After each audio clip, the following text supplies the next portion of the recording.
할렐루야, 예수님의 사랑으로 성도 여러분을 사랑합니다. 여러분 좋으신 우리 하나님을 손을 높여 찬송합니다.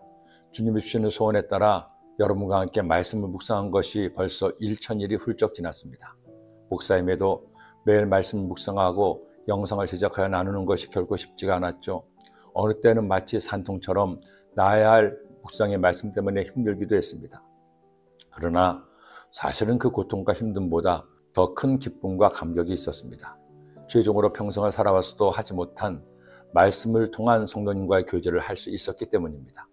평생 읽고 묵상한 말씀이고 성도님들에게 전한 설교의 말씀이었습니다. 그런데 다시 한 절 한 절을 묵상하며 말씀을 보니 말씀이 저에게 전혀 새로운 감동을 주셨고 은혜를 받게 했습니다.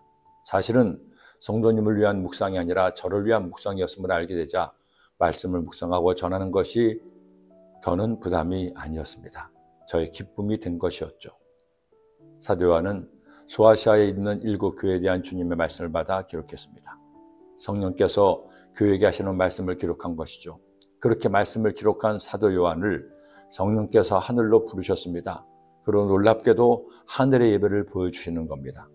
내가 곧 성령에 감동되었더니 보라, 하늘에 보좌를 베풀었고 그 보좌 위에 앉으신 이가 있는데 앉으신 이의 모양이 벽옥과 홍보석 같고 또 무지개가 있어 보좌에 들렸는데 그 모양이 녹보석 같더라. 보좌에 앉으신 이 예수 그리스도 앞에서 하나님의 천사가 하나님을 찬송하고 24장로들이 자신들의 관을 주님께 드리며 경배했습니다. 24장로들이 보좌에 앉으신 이 앞에 엎드려 세세토록 살아계시는 이에게 경배하고 자기의 관을 보좌 앞에 드리며 이르되 우리 주 하나님이여 영광과 존귀와 권능을 바치는 것이 합당하오니 주께서 만물을 지으신지라 만물이 주의 뜻대로 있었고 또 지으심을 받았나이다 하더라. 천국에 가면 우리는 더 이상 일하지 않습니다. 공부도 안 하죠. 시집장가도 가지 않을 겁니다. 오직 하나님만을 예배할 것입니다. 우리가 주님을 예배하는 것은 성도가 하나님을 찬송하고 하나님의 말씀을 받고 하나님의 은혜를 구하며 예배하는 것은 천국을 연습하는 겁니다. 이 땅에서 영원한 천국을 먼저 느끼는 가장 거룩한 행위입니다.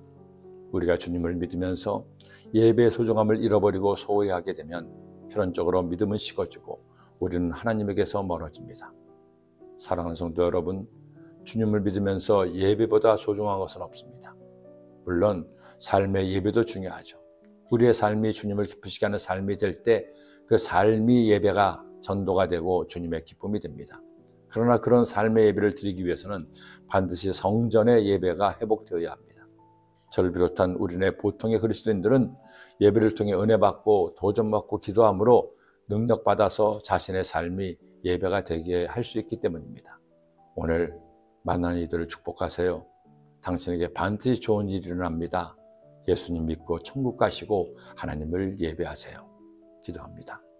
하나님 아버지, 사도 요한이 본 천국의 예배가 우리의 영원한 예배가 될 것임을 믿고 먼저 감사드립니다. 천국의 예배를 드리기 전에 이 땅에서 하나님을 예배하는 예배자들 되게 하여 주옵소서. 예수님의 이름으로 기도드립니다.